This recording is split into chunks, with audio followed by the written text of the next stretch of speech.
Barack Hussein Obama, do solemnly swear. Inauguration Day was a chilly, clear day, crowds as far as the eye could see. President Bush, who, by the way, we had pilloried during that campaign, he puts his hands on my shoulders and he says, "Axelrod, I've been watching you. Now I don't know whether he's going to punch me in the face or what." And he says, "You're going to do all right here." He said, "But my only advice to you is just drink in every minute because you're in for the ride of your life and it's going to go by faster than you ever imagined." Preserve, protect, and defend the Constitution of the United States. Preserve, protect, and defend the Constitution of the United States. So help you God. So help me God. Congratulations, Mr. President. All the best wishes.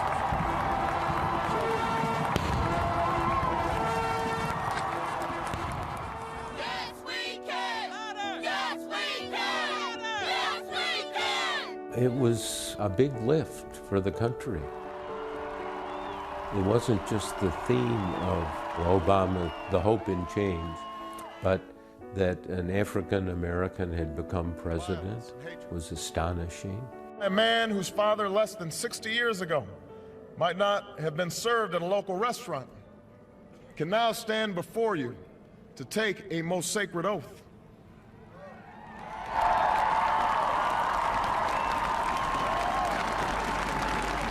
This guy is the Beatles. He, at that time, was the most beloved and powerful and exciting human on earth. Obama, very much like Kennedy, it's the youth, it's that, we're going to fix things.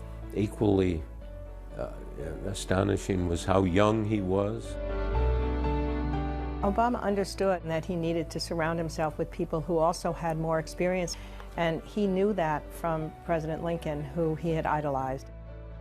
He had called me up and told me he had read Team of Rivals and we had to talk. So he brought me down to Washington to talk about how could a man be a great president and a good president? How could a man forget people who'd hurt him? And when he reached out to Hillary Clinton, he knew that he was putting his chief rival into that most important position, Secretary of State, just as Lincoln had.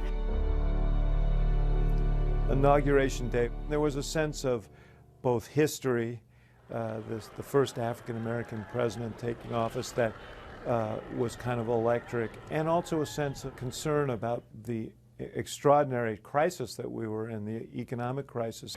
Every so often, the oath is taken amidst gathering clouds and raging storms.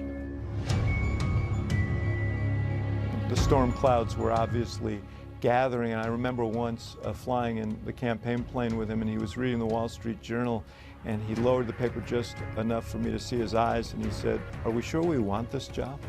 This market is as volatile as you'll ever see. Dow has fallen about 18%, 600-point loss. Who knows where this is going to end up?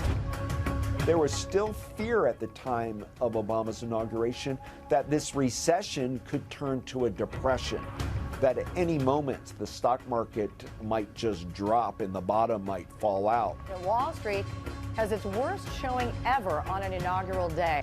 Companies were downsizing massively.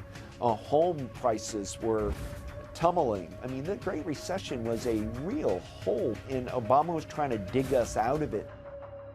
Starting today, we must pick ourselves up, dust ourselves off, and begin again the work of remaking America.